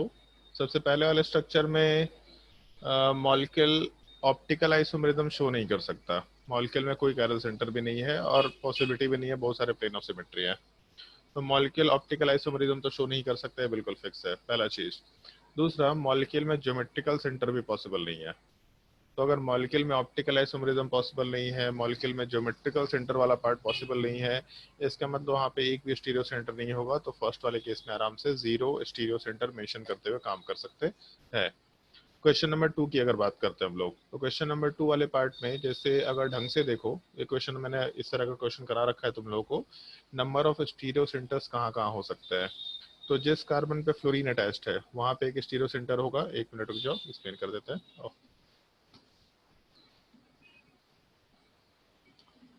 एक सेकेंड। जहाँ पे फ्लोरीन वाला पार्ट है वहाँ पे एक स्टीरियो सेंटर होगा। जिस कार्बन पे आयोडीन वाला पार्ट है दूसरा स्टीरियो सेंटर, क्लोरीन वाला पार्ट तीसरा स्टीरियो सेंटर, ब्रोमीन वाला पार्ट चौथा स्टीरियो सेंटर। मतलब इस कंपाउंड के अंदर टोटल 4 स्टीरियो सेंटर्स हैं। अगर टोटल 4 स्टीरियो सेंटर्स हैं तो सॉरी 4 कायरल सेंटर्स हैं, तो इस केस में हम लोग आराम से इन चारों कायरल सेंटर्स को 4 स्टीरियो सेंटर्स बोल सकते हैं। वैसे एक सवाल हो सकता है तुम लोगों को, और इस चीज का ध्यान भी रखना है तुम लोगों को। अगर एक कंपाउंड में रिंग का स्ट्रक्चर दिया तो रिंग वाले पार्ट में नॉर्मली हम लोग ऐसा कंसिडर करते हुए काम करते हैं कि ज्योमेट्रिकल आइसोमर भी पॉसिबल हो सकता है, ऑप्टिकल भी पॉसिबल हो सकता है। अगर in case geometrical isomer possible हुआ तो हम लोग अलग से उसको काउंट नहीं कर रहे होंगे, क्योंकि ज्योमेट्रिकल आइसोमर जो पॉसिबल होगा वो उन स्टीरियो सेंटर्स के अलोंग हम लोग जब ऑप्टिकल आइसोमरिज्म बनाने की कोशिश करेंगे तो उसी में काउंट हो जाया करता है। तो एक फॉर्मूले का ध्यान भी रखना है। वैसे फॉर्मूला तो खैर यही है, एक पॉइंट का ध्यान रखना होता है, शायद बताया भी गया होगा कि एक रिंग के केस में हम लोग कभी भी फॉर्मूला अप्लाई नहीं किया करते हैं। अगर हम लोग को ज्योमेट्रिकल आइसोमर काउंट करना होता है तो हम लोग हमेशा एक रिंग के केस में स्ट्रक्चर बना के काम करते हैं। जैसे अगर मान लो open chain structure, structure number 4, तो स्ट्रक्चर नंबर 4 में अगर total number of geometrical isomer निकालना है तो आराम से हम लोग फॉर्मूला अप्लाई कर सकते हैं। लेकिन अगर हम लोगों के पास एक रिंग का स्ट्रक्चर दे रखा होगा तो एक रिंग के स्ट्रक्चर में हम लोग ज्योमेट्रिकल आइसोमरिज्म कैलकुलेट करने के लिए कोई फॉर्मूला अप्लाई नहीं कर सकते, केवल हम लोग total number of stereo isomers calculate कर सकते हैं। और जितने भी ज्योमेट्रिकल आइसोमर होंगे उस total number of stereo isomer में बाय डिफॉल्ट इंक्लूडेड होंगे, ऐसा हम लोग आराम से बोलते हुए काम कर सकते हैं। इस एक चीज का ध्यान रखना। तो यहाँ पे molecule although geometrical isomer show कर रहा है बट उसके लिए अलग से कोई काउंटिंग नहीं करना। अगर एक रिंग का स्ट्रक्चर देगा तो कायरल सेंटर अपने को दिख गया 4 कायरल सेंटर, वो सारे के सारे स्टीरियो सेंटर बनाए जा सकते हैं। और एक चीज ध्यान रखना, जैसे एक छोटा सा थियोरेटिकल पॉइंट होता है जो हम लोग कंसिडर कर सकते हैं। सारे के सारे कायरल सेंटर स्टीरियो सेंटर होते हैं, सारे के सारे कायरल सेंटर, और all chiral centres are stereo centre, लेकिन all stereo centres are not chiral centre, क्योंकि ज्योमेट्रिकल सेंटर भी हो सकता है, तो इसलिए इस चीज का ध्यान रखना। जितने कायरल सेंटर्स होंगे सारे स्टीरियो सेंटर्स होंगे, लेकिन सारे stereo centres can never be chiral, मतलब नेवर भी तो बोलना गलत होगा, can not be chiral centre, ऐसा हम लोग पॉइंट ध्यान रखते हुए काम करते हैं। क्वेश्चन नंबर 3 और 4 को ट्राई करके देखो, इसमें कितने कायरल सेंटर्स होने, सॉरी कितने स्टीरियो सेंटर्स होने चाहिए, सोच के देखो, और जिससे जवाब पूछेंगे वही जवाब देगा। डबल बॉन्ड भी होना चाहिए ना स्टीरियो सेंटर में, नहीं ऐसा कोई रूल नहीं है। डबल बॉन्ड अगर होता है, ज्योमेट्रिकल आइसोमर पॉसिबल होता है, तब वहां पे स्टीरियो सेंटर होता है। बट स्टीरियो आइसोमर्स का मतलब है ज्योमेट्रिकल आइसोमर और ऑप्टिकल आइसोमर, तो ज्योमेट्रिकल आइसोमर पॉसिबल है तो भी स्टीरियो सेंटर होगा, और अगर ऑप्टिकल आइसोमर पॉसिबल है तो भी स्टीरियो आइसोमर होगा। वहां डबल बॉन्ड से मतलब नहीं है। कायरल सेंटर के लिए डबल बॉन्ड थोड़ी ना चाहिए अपने को, कायरल सेंटर के long molecule stereo isomer show कर सकता है।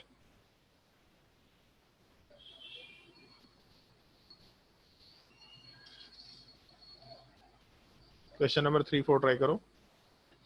एक काम करो, आगे भी क्वेश्चंस नोट करो और ट्राई करते जाओ क्वेश्चन।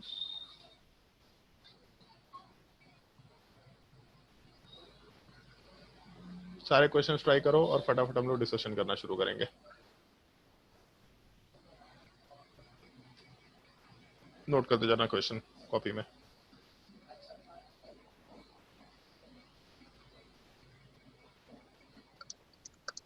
और कोई क्वेश्चन अगर छूट जाएगा तो बोल देना उनको।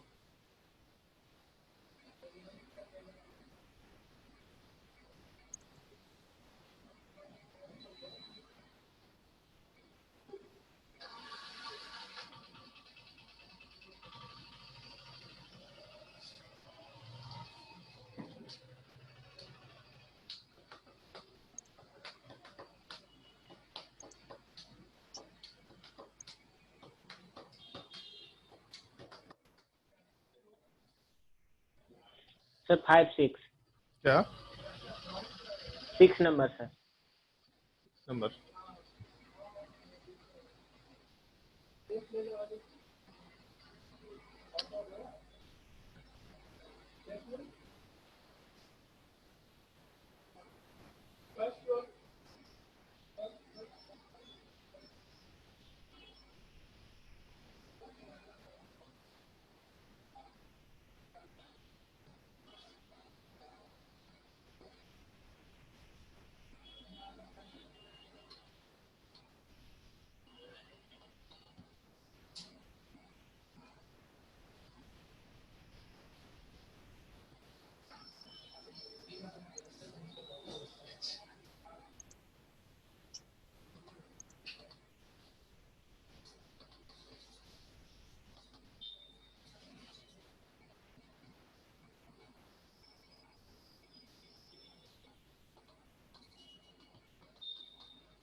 ट्राई करके देखो सॉल्व।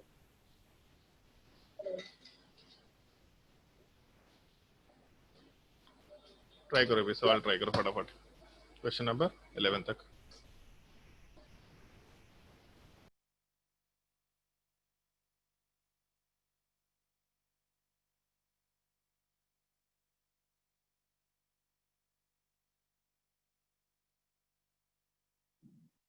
सर क्वेश्चन नंबर 11 पूरा नहीं दिख रहा है।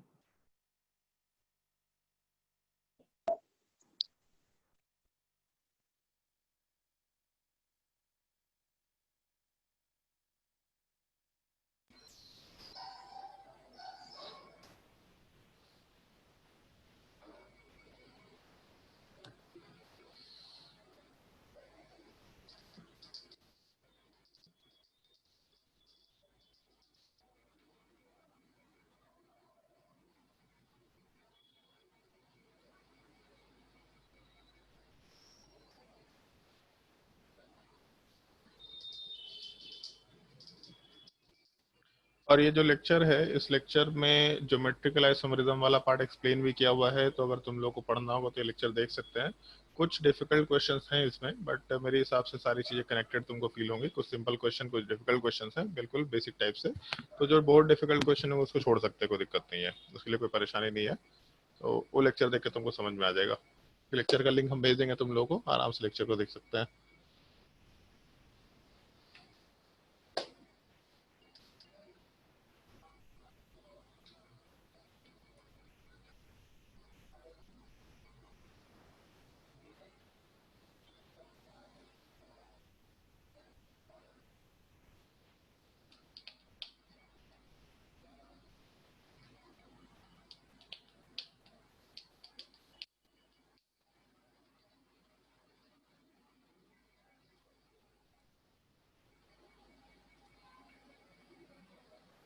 सर sp2 हाइब्रिड होना चाहिए। स्टीरियो सेंटर में sp2 हाइब्रिड क्यों होगा? कायरल सेंटर के लिए sp2 हाइब्रिडाइजेशन जरूरी कंडीशन है क्या? कायरल सेंटर के लिए sp3 होना चाहिए और पाई बॉन्ड बनाने के लिए sp2 होना चाहिए। तो कुछ भी हो सकता है, sp sp2 sp3 कुछ भी हो सकता है, उससे कोई मतलब नहीं है।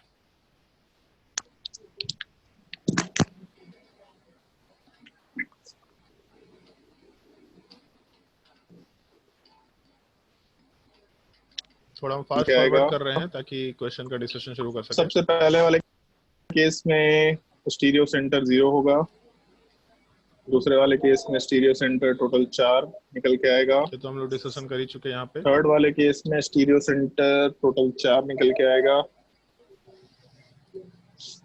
फोर्थ वाले केस में स्टीरियो सेंटर टोटल 4 निकल के आएगा। यहाँ तक कोई डाउट है किसी को? तो थर्ड वाले में, क्वेश्चन नंबर थर्ड में अगर कोई डाउट है तो बताओ।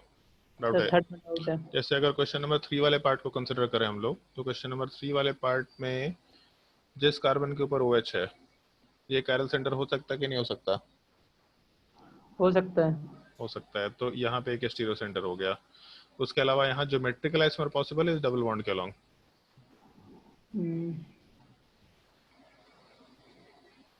इस डबल बॉन्ड के अलोंग ज्योमेट्रिकल आइसोमर पॉसिबल है क्या? नहीं है। नहीं है? नो सर, क्योंकि दोनों हाइड्रोजन है तो पता नहीं चलेगा रोटेशन। दोनों हाइड्रोजन है?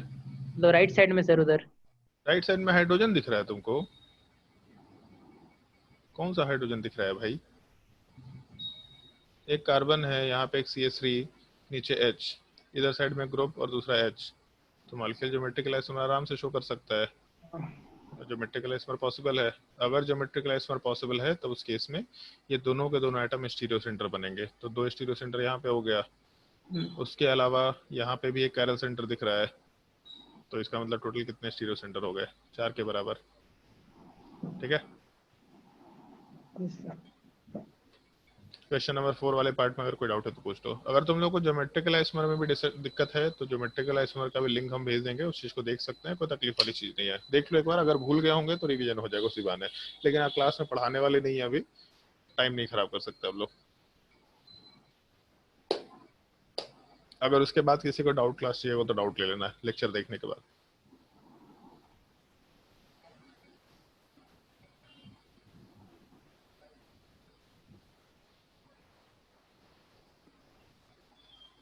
क्वेश्चन नंबर 4 में अगर किसी को दिक्कत है तो पूछ सकता है। तो पूछ सकता है। फोर्थ वाले में उसी तरह निकालेंगे, मतलब फोर्थ वाले में भी 3 नंबर में फोर्थ 3 नंबर में डाउट है। चलो भाई, फोर्थ नंबर वाले पार्ट में जैसे जिस कार्बन के ऊपर क्लोरीन वाला पार्ट दे रखा है यहाँ पे, अगर उसको डिनोट करना शुरू करें तो जैसे यहाँ पे ज्योमेट्रिकल आइसोमर पॉसिबल है तो दोनों के दोनों स्टीरियो सेंटर होंगे। इस डबल बॉन्ड में भी ज्योमेट्रिकल आइसोमर पॉसिबल है तो दोनों के दोनों स्टीरियो सेंटर होंगे। तो टोटल मिलाकर के 4 स्टीरियो सेंटर आराम से कंसिडर कर सकते हैं। मतलब जिस पाई बॉन्ड के अलाउंग ज्योमेट्रिकल आइसोमर पॉसिबल होगा वहाँ 2 स्टीरियो सेंटर काउंट करेंगे। उसके अलावा जहाँ जहाँ कायरल सेंटर है वो तो रहेगा ही रहेगा। मार्क कर रहे हैं एटम को, बस वो देखना। अभी वो कायरल सेंटर क्वेश्चन नंबर इस पे सवाल सर लास्ट वाला 2 वाला कैसे होगा सर? जो हो सकता है कि नहीं? मॉलिक्यूल नो सर, एकदम मर्डर करवाएंगे तुम्हारा हम।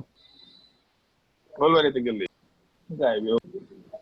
तो उसके रेस्ट्रिक्टेड रोटेशन किया भी था। क्वेश्चन नंबर 5 और 6 में अगर कोई डाउट है तो पूछो।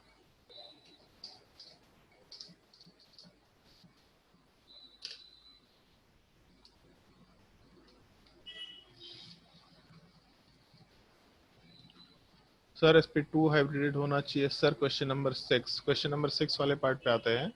क्वेश्चन नंबर 6 वाले पार्ट में मॉलिक्यूल ज्योमेट्रिकल आइसोमर तो आराम से शो कर सकता है अगर देखा जाए तो। इस केस में एक डबल बॉन्ड है, इस डबल बॉन्ड के लॉन्ग कार्बन के ऊपर एक H है और एक Cl, दूसरे कार्बन के ऊपर भी H और Cl, मतलब मॉलिक्यूल ज्योमेट्रिकल आइसोमर शो कर सकता है। तो अगर ज्योमेट्रिकल आइसोमर शो करेगा तो ये दोनों कार्बन, मतलब ये दोनों के दोनों पार्ट आराम से स्टीरियो सेंटर में काउंट किए जा सकते हैं। 2 स्टीरियो सेंटर बोला जा सकता है यहाँ पे।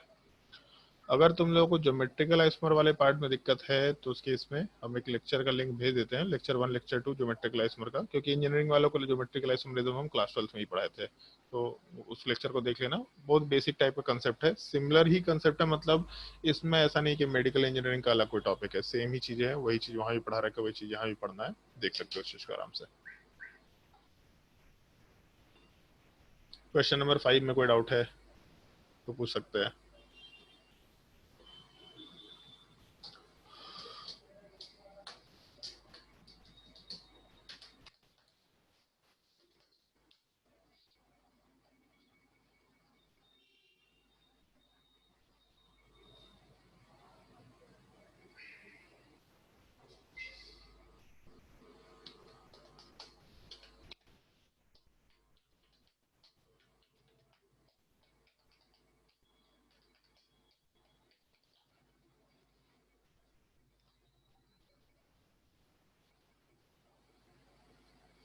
फाइव और सिक्स में 2 रिंग के बीच वाला कार्बन दोनों कार्बन कैसे है? 5 में सर। क्वेश्चन नंबर 5, चलो भी ध्यान दो। अभी कोई डाउट है? नहीं सर, बोल। सर वो 2 रिंग के बीच वाला कार्बन दोनों कार्बन कैसे है? तो पहला कायरल सेंटर वाला क्लास किया था। ये सर हो गया। अच्छा, सवाल पूछते हैं हम तुमसे तो तुम लोग का आंसर क्लियर हो जाता है, बढ़िया तरीका है भाई। क्वेश्चन नंबर 5 वाले पार्ट में 2 chiral centres, sorry 2 stereo centres हैं। चलो ध्यान दो एक बार फिर से।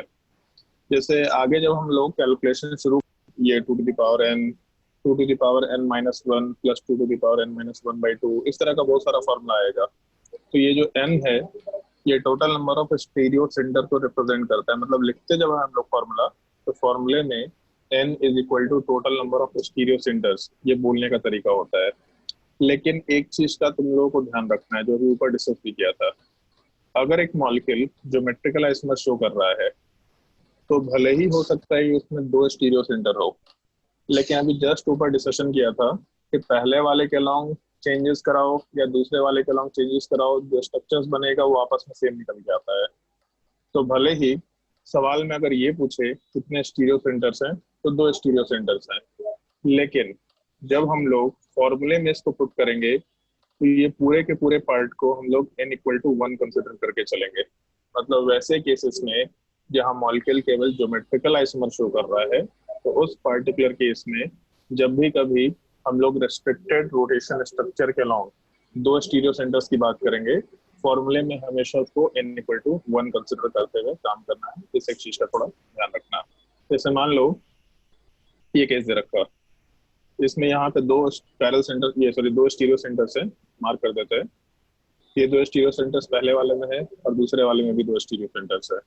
लेकिन जब हम लोग फॉर्मूले में पुट करेंगे तो n equal to 1, n equal to 2, ये हम लोग का कैलकुलेशन का पार्ट होगा। तो जब कैलकुलेशन करने के लिए इस चीज को यूज करेंगे तो दोनों स्टीरियो सेंटर्स को मिला करके हम लोग 1 काउंट करेंगे अगर ज्योमेट्रिकल आइसोमरिज्म का केस है। तो स्टीरियो सेंटर में अगर पैरेलल सेंटर है तो कोई दिक्कत नहीं, जितना पैरेलल सेंटर उतने स्टीरियो सेंटर्स डायरेक्टली फॉर्मूले में हम अप्लाई करते हुए चल सकते हैं। चलो भाई क्वेश्चन नंबर 7 वाले पार्ट की बात करते हैं। क्वेश्चन नंबर 7 का स्ट्रक्चर तुम लोगों को बताया था। तुम लोग क्वेश्चन नंबर 7 को ढंग से सुनना, ऑल्दो इस तरह का क्वेश्चन तुम्हारे काम का बिल्कुल नहीं होता है, बट फिर भी इसको सुन लो ताकि अगर इन केस कभी आ जाए तो ध्यान में रहे इस तरह का केस। ठीक है, थोड़ा डिफिकल्ट पार्ट है बट सुन लो, क्योंकि ये भी जैसे एलिन्स के जैसा ही स्ट्रक्चर है, double bond double bond double bond. तो जब कंसेक्यूटिव पाई बॉन्ड होते हैं तो इस चीज को हम लोग एलिन्स आराम से बोल सकते हैं। 3 पाई बॉन्ड लगातार होगा, मतलब एलिन्स का स्ट्रक्चर है। अगर 3 पाई बॉन्ड लगातार होंगे तो इस केस में ये बेसिकली एक ही पाई बॉन्ड के जैसा बिहेव करेगा ऐसा। मतलब अगर 1 हुआ या 3 हुआ या 5 हुआ तो सब एक पाई बॉन्ड के जैसा ही बिहेव करते हुए चलेंगे। तो अगर हम लोग इसके जगह पे एक पाई बॉन्ड का स्ट्रक्चर लेके चलते हैं तो मॉलिक्यूल आराम से ज्योमेट्रिकल आइसोमर शो कर सकता था। ऑप्टिकल आइसोमरिज्म शो नहीं करता बट ज्योमेट्रिकल आइसोमर शो कर सकता था। तो इसका मतलब जो जो मेरे जो मार्क कार्बन है ये दोनों को हम लोग आराम से स्टीरियो सेंटर्स के लिए काउंट कर सकते थे। तो सेम कंसिडरेशन यहाँ पे अप्लाई करेंगे। ये पूरे के पूरे पार्ट में बिल्कुल जो दोनों कार्बन्स मार्क किए इन दोनों कार्बन्स को हम लोग स्टीरियो सेंटर्स के लिए कंसिडर कर सकते हैं क्योंकि मॉलिक्यूल एटलीस्ट ज्योमेट्रिकल आइसोमर तो शो कर रहा है।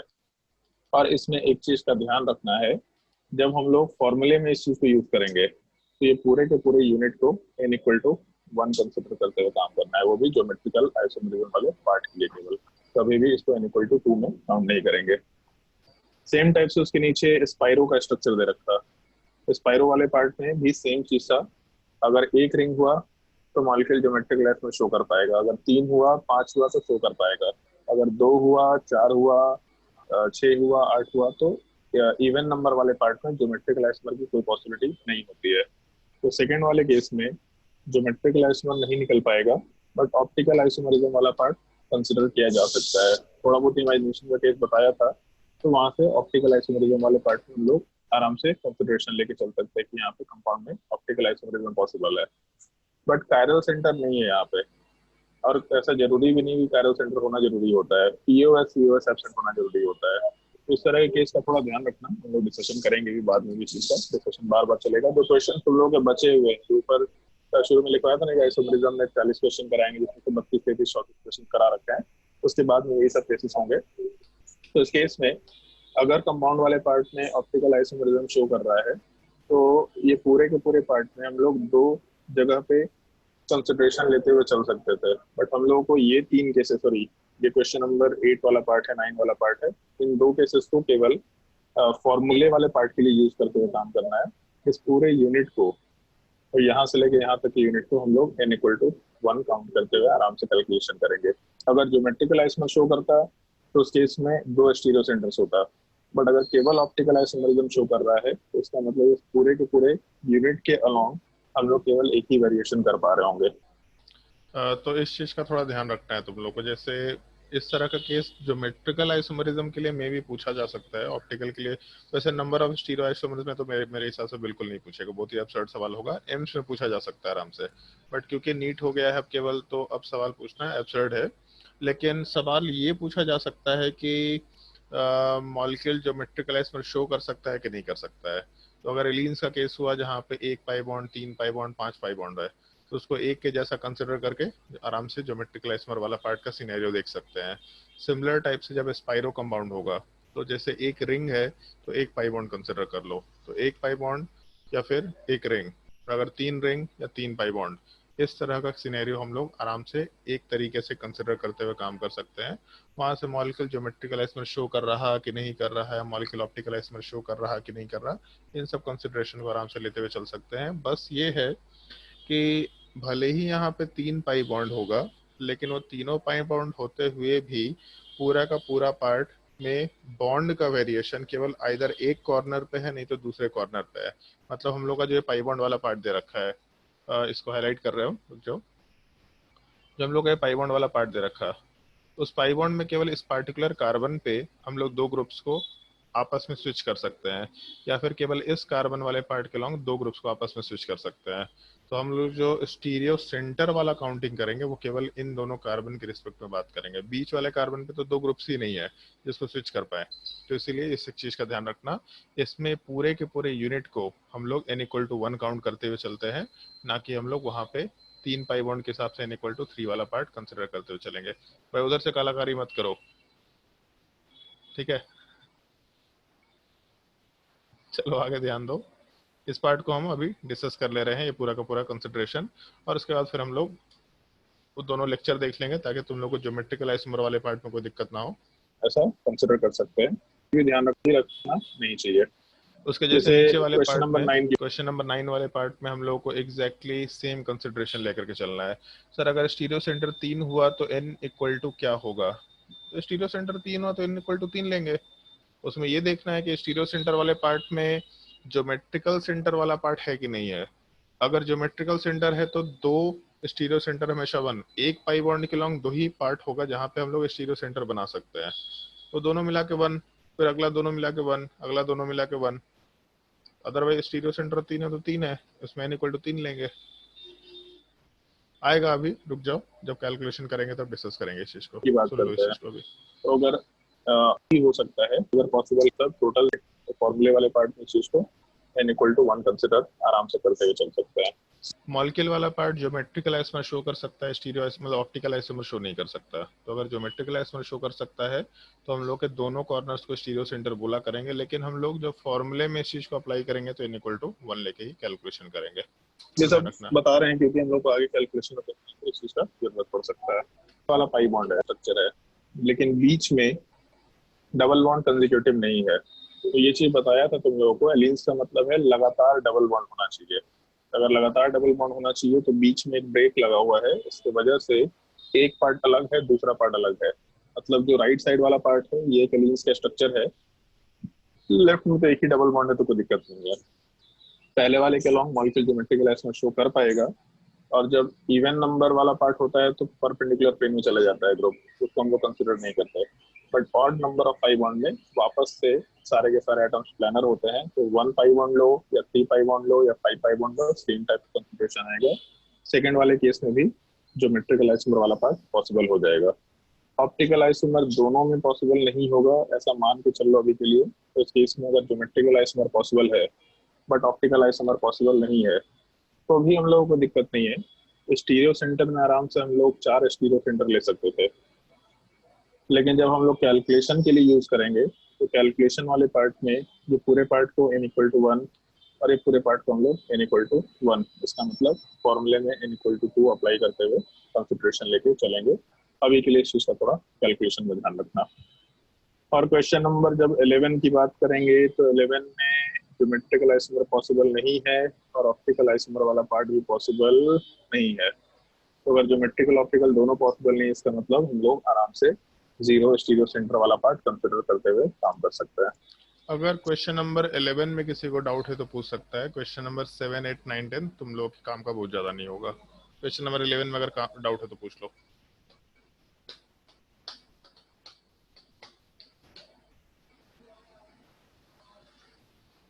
कोई डाउट नहीं है क्वेश्चन नंबर 11 में? हो सकता है इसमें डाउट हो कि मॉलिक्यूल ज्योमेट्रिकल आइसोमर शो करेगा कि नहीं करेगा, तो अगर वो डाउट होगा तो आराम से पूछ सकते हैं, इसके लिए कोई दिक्कत नहीं है। हाँ, ये है कि जैसे हम तुम लोग को आज 3 लेक्चर भेजेंगे। एक तो मॉलिक्यूल में ज्योमेट्रिकल आइसोमर पॉसिबल है कि नहीं है, तो ज्योमेट्रिकल आइसोमरिज्म का पूरा टॉपिक 2 ही लेक्चर का टॉपिक है। एक लेक्चर में एक ब्रीफ इंट्रोडक्शन है, कैसे हम लोग मालूम करेंगे कि ज्योमेट्रिकल आइसोमर पॉसिबल है कि नहीं, और दूसरे लेक्चर में केवल क्वेश्चंस का डिस्कशन है, ठीक है। और तीसरा जो लेक्चर भेजेंगे उस लेक्चर में ज्योमेट्रिकल आइसोमरिज्म का काउंटिंग कैसे करते हैं, इस एक चीज का पार्ट होगा।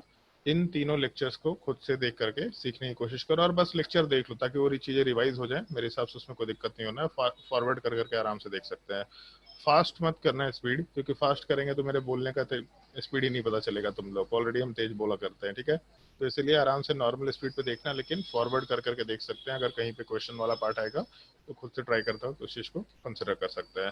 बट हम ज्योमेट्रिकल आइसोमरिज्म एक्सप्लेन करने में टाइम खराब नहीं करेंगे। ये स्टीरियो सेंटर का पार्ट था इसलिए इस चीज में टाइम दिया, अदरवाइज हम लोग नेक्स्ट क्लास से आराम से सीधा ऑप्टिकल आइसोमरिज्म वाला पार्ट काउंटिंग करना शुरू कर देंगे।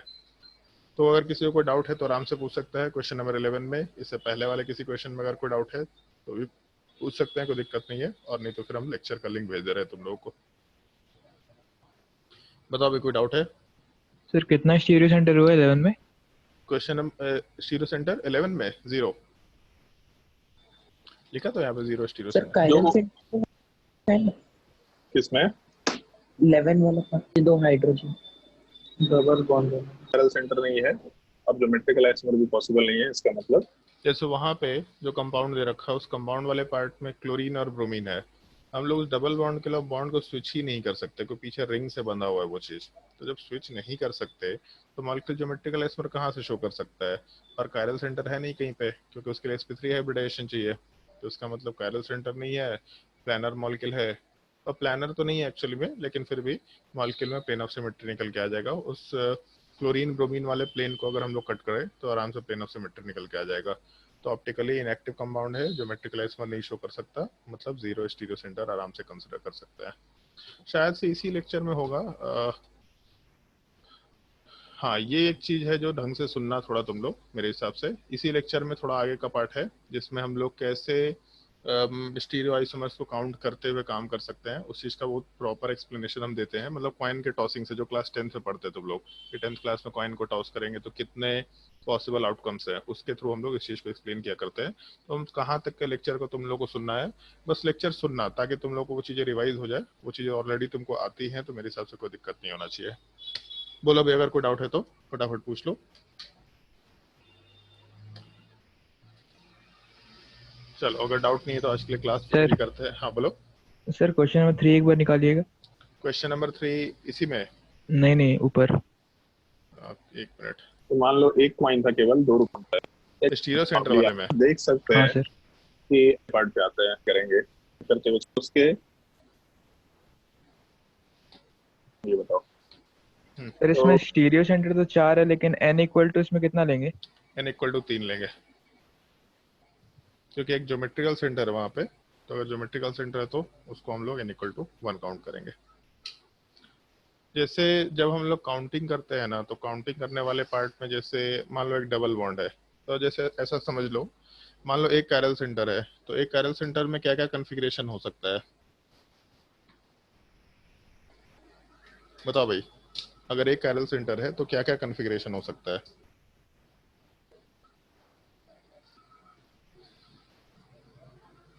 बोल ही नहीं रहा। अरे कैरल सेंटर अगर है तो उसमें क्या क्या नोमेनक्लेचर करते हैं हम लोग? आर एस, 2 कॉन्फ़िगरेशन हो सकता है, आर कॉन्फ़िगरेशन या एस कॉन्फ़िगरेशन। तो इस पूरे कंपाउंड में 2 कैरल सेंटर है, तो एक पे आर, दूसरे पे आर, एक पे एस, दूसरे पे एस, एक पे आर, दूसरे पे एस, एक पे एस, दूसरे पे आर। ये 4 पॉसिबिलिटी ले सकते हैं हम लोग, ठीक है। 2 कैरल सेंटर है, एक पे आर रखे, सामने वाले पे आर रखे, दूसरे पे आर रखे, सामने वाले पे एस कर दिए, फिर नीचे पे एस किए, सामने वाले पे एस किए, फिर एस और सामने वाले पे आर कर दिए। तो ये 4 पॉसिबिलिटी हो सकता है। अगर हम लोग ज्योमेट्रिकल आइसोमरिज्म की बात करते हैं तो उसमें सिस या ट्रांस बोल सकते हैं। तो ऐसा पूरे के पार्ट में कॉम्बिनेशन करते वक्त ऐसा लिख सकते हैं कि डबल बॉन्ड के अलॉन्ग सिस हुआ या फिर ट्रांस हुआ। सिस के बाद चारों कैरल सेंटर, सॉरी दोनों कैरल सेंटर में 4 पॉसिबिलिटी, ट्रांस में दोनों कैरल सेंटर में 4 पॉसिबिलिटी, मतलब टोटल मिला के 8, 2 to the power 3, 8 stereo isomer आराम से कंसिडर किया जा सकता है। तो यहाँ पे n इक्वल टू हम लोग 3 कंसिडर करेंगे जब फॉर्मूला आएगा तब। और जब हम लोग फॉर्मूले का काउंटिंग करेंगे तो पूरे ज्योमेट्रिकल सेंटर को एक यूनिट लेके चलेंगे, मतलब जिस यूनिट के अलॉन्ग ज्योमेट्रिकल आइसोमर पॉसिबल है वो n इक्वल टू 1, और जहां जहां कैरल सेंटर है वो n इक्वल टू 1 1 होता चला जाएगा। तो इसका मतलब आराम से 3 स्टीरियो सेंटर कंसिडर कर सकते हैं हम लोग। और कोई डाउट?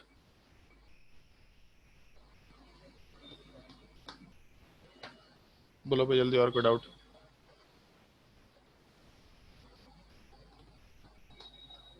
चलो ठीक है, तो हम लेक्चर का तुम लोग को लिंक भेज देते हैं, वो लेक्चर्स को एक बार देख लेना, और जहां तक बोलेंगे बस वहीं तक देखना, उसके आगे देखने की जरूरत नहीं है, ताकि तुम लोग को ज्योमेट्रिकल आइसोमरिज्म वाला पार्ट रिवाइज हो जाए आराम से, ठीक है। और चाहे तो अपने हिसाब से भी देख सकते हैं, बट हम एक सजेशन देंगे कि number of stereo isomers count करने से पहले देख लो, ताकि कोई तकलीफ ना हो। तो जब हम लोग स्टीरियो आइसोमरिज्म वाला पार्ट काउंटिंग करेंगे तो उन लोगों को समझ नहीं आएगा मॉलिक्यूल ज्योमेट्रिकल आइसोमर शो कर रहा है कि नहीं कर रहा, तो प्रॉब्लम होगा। तो इसलिए वो लेक्चर पहले ही देख लो तो ज़्यादा बेटर होगा। तो आज के लिए क्लास यहीं पे हम लोग एंड करते हैं।